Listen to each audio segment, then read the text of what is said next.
You look pretty. You look pretty. Thank They got you all you. dialed. They got you all dialed up.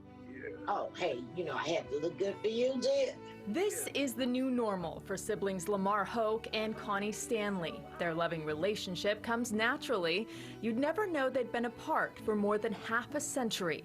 The last time they saw each other in person, Zoom didn't exist.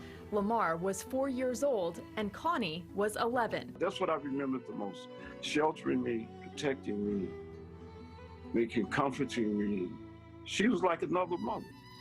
I mean, when my mother wasn't there, Connie was there. When they were young children, they found their mother deceased. They were separated and sent to foster care. They grew up apart and didn't see each other for another 74 years.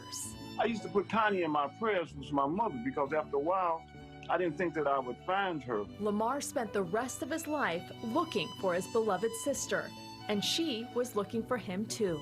Back in the day, we traveled a lot, and I would look in phone books, just looking for the name Hope.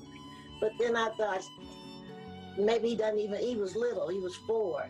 He may not even know he's got a sister, so, but I didn't give up. I kept looking and looking. And then, more than 7 decades later, a simple Google search by Connie's daughter, Victoria, turned up a Facebook picture of Lamar. They had grown up just miles away from each other. Is that him? I go, I don't know.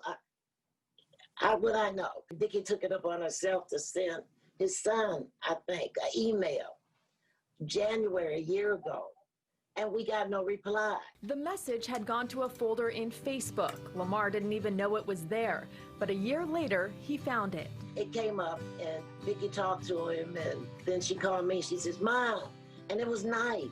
She go, I found your brother.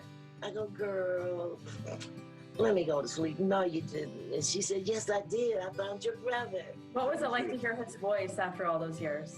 I didn't know. I actually had no emotion. I didn't know what to think. What do you say to somebody you haven't seen for 74 years? Even though it's your brother.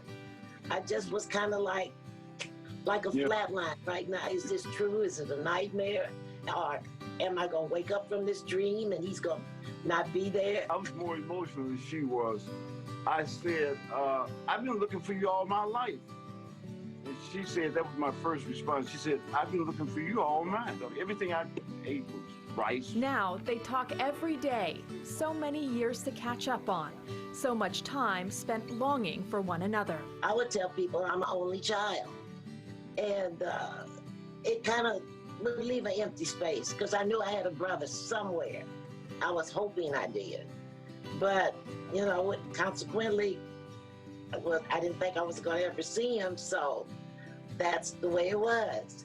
And I missed him, but it was real hard when people would say, I'm going to see my sister, I'm going to see my brother, because I didn't have nobody of my own. And I always wanted somebody of my own. Now I got somebody of my own.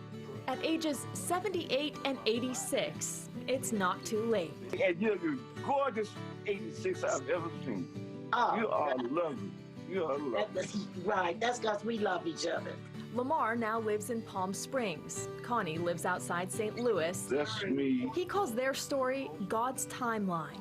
So now obviously you found each other, which is great news, but now there's COVID. So what's next? When do you get to see each other?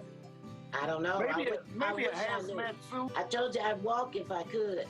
I know you would. COVID, but I'm too old to walk. What do you look forward to most when you finally get to see each other in person? Hugging it. Hugging. Hugging it and just holding on and never letting go again. Rudabeh Shabazi, NewsNation.